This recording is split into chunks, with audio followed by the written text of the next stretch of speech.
절망의 시대, 유토피아를 설계하다. 공상적 사회주의자들의 이야기.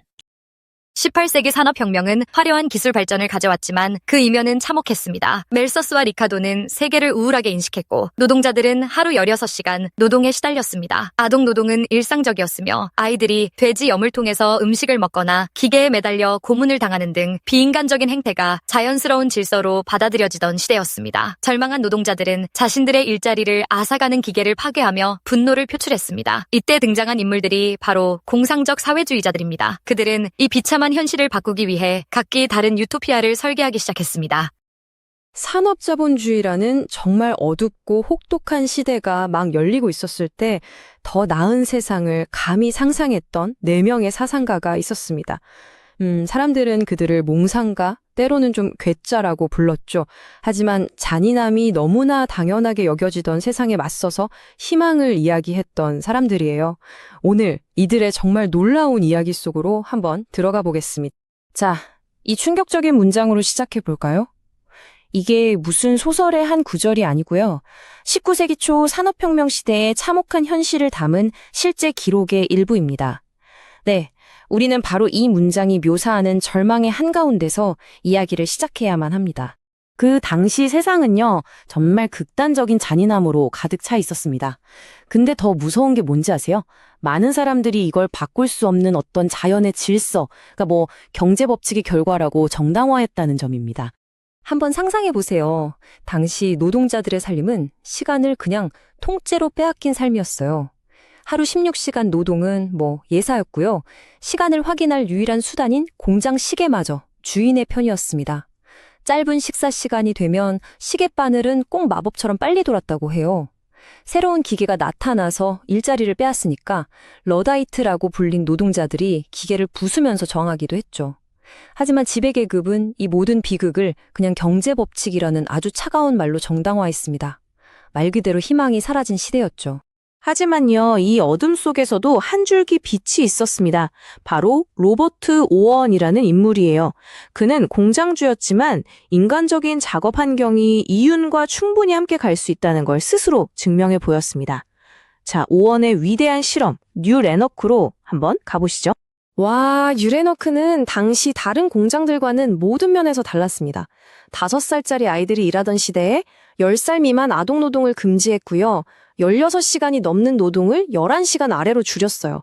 체벌 대신에 색깔 나무 토막 같은 걸로 성과를 격려하고 아이들은 학교에서 노래랑 춤을 배웠습니다. 근데 제일 놀라운 점이 뭔지 아세요? 이렇게 인간적인 공장이 오히려 엄청난 수익을 냈다는 사실입니다. 오원은 인간성이 곧 생산성이라는 걸 증명해낸 거죠. 그의 비범함은 정말 젊은 시절부터 드러났습니다. 이게 20살의 오원이 공장장 자리에 지원하면서 했던 말이거든요. 그는 사실 방적 공장에 대해서는 아무것도 몰랐지만 당대 최고 수준의 연봉을 아주 당당하게 요구했고 결국 그 자리를 차지했습니다. 이 일화 하나만 봐도 그의 엄청난 자신감과 성격을 아주 선명하게 알 수 있죠. 그렇다면 오원은 도대체 왜 이런 실험을 했을까요? 그의 핵심 철학이 바로 여기에 있습니다. 인간은 환경의 선물이다. 그는 인간의 본성이 원래부터 선하거나 악한 게 아니라 어떤 환경에서 자라느냐에 따라 결정된다고 믿었어요. 그래서 그는 뉴레나르크라는 곳에서 이상적인 환경을 만들어서 이상적인 인간을 길러내고 싶었던 겁니다. 이게 바로 그의 모든 사회개혁 프로젝트의 근간이 되는 생각이었어요. 자, 이제 오원의 아주 실용적인 유토피아에서 잠시 벗어나서요. 훨씬 더 기이하고 환상적인 세계를 상상했던 사상가들을 만나보겠습니다. 바로 생시몬과 샤를 푸리에입니다. 이 문장만 봐도 어떤 인물인지 대충 짐작이 가시죠? 샤르마뉴 대제의 후손이라고 스스로 말했던 귀족 생시몽은 자기가 역사의 선택을 받은 인물이라고 굳게 믿었습니다. 그의 이 거대한 자아의식은 그의 삶과 사상 전체를 관통하는 아주 중요한 특징이었습니다. 생시몽의 핵심 주장은 이 간단한 우화에 다 담겨 있습니다.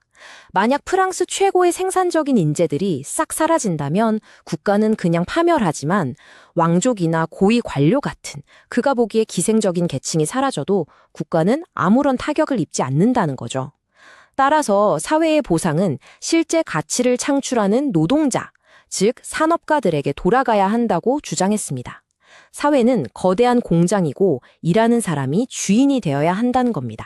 생시몽이 좀 떠들썩한 인물이었다면 샤를 프리에는 아주 조용하고 외로운 몽상가였습니다. 그는 평생을 평범한 웹판원으로 살면서 자신의 위대한 계획을 실현시켜줄 후원자를 매일 같은 시간에 같은 장소에서 기다렸다고 해요. 물론 그 후원자는 끝내 나타나지 않았죠. 프리에의 상상력은 스케일이 정말 우주적이었습니다. 바다가 레모네이드로 변하고 인간을 돕는 반사자가 등장하고 144세까지 살면서 120년 동안 사랑을 나눈다니 정말 황당하게 들리죠? 하지만 이 기상천외한 상상은 그가 현실 세계를 얼마나 절망적이고 부조화스럽다고 느꼈는지를 역설적으로 보여주는 겁니다. 그래서 그가 내놓은 구체적인 청사진이 바로 팔랑스테르라는 공동체 호텔입니다.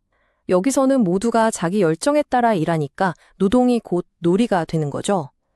그럼 지저분한 일은 누가 할까요? 프리에의 답은 정말 기발합니다.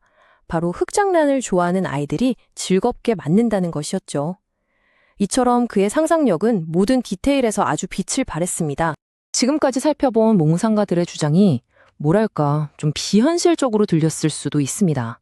그런데 여기서 당대 가장 존경받던 주류 경제학자가 이들의 편에 서서 지적인 힘을 실어주는 정말 예상치 못한 일이 벌어집니다. 바로 존 스튜어트 밀의 등장이었죠. 자, 이 슬라이드가 정말 중요합니다. 밀은 경제 법칙을 두 가지로 명확하게 구분했어요.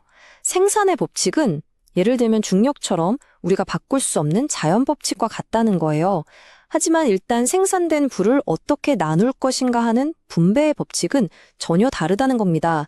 그건 자연 법칙이 아니라 우리가 만든 게임의 규칙 같은 거라서 우리가 원한다면 언제든지 바꿀 수 있다는 것이었죠. 이 문장은 그야말로 천둥과도 같았습니다. 당대 자본주의 체제의 가장 확고한 지적 기둥이었던 밀이 당시 사회의 불평등과 비참함이 너무나 끔찍해서 차라리 공산주의의 위험을 감수하는 편이 낫다고 선언한 거니까요. 이 말은 기존 질서에 대한 가장 강력한 도덕적 비판이었습니다. 하지만 밀은 혁명가는 아니었습니다.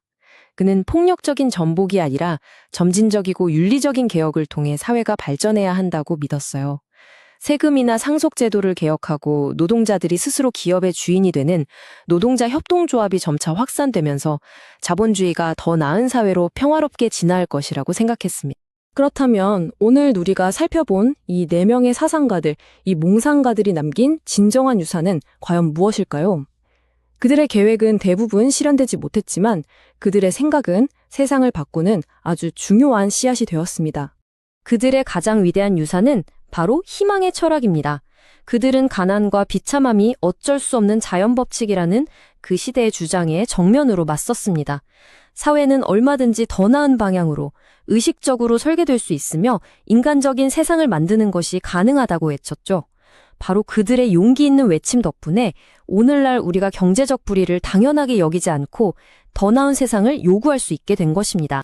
결국 이들의 이야기는 우리에게 하나의 근본적인 질문을 던집니다. 우리가 살고 있는 이 세상의 불평등과 문제들, 과연 바꿀 수 없는 법칙의 결과일까요? 아니면 바로 우리가 함께 만들어가는 선택의 결과일까요? 이 몽상가들은 후자라고 답했습니다. 여러분의 생각은 어떠신가요? 이 공상적 사회주의자들은 마치 한겨울의 혹한 속에서 봄의 정원을 설계했던 정원사들과 같습니다. 비록 그들이 심은 씨앗 중 일부는 싹을 틔우지 못했거나 기이한 꽃을 피우기도 했지만 그들이 꿈꿨던 정원의 밑그림은 현대사회라는 토양을 일구는 가장 중요한 지침서가 되었습니다.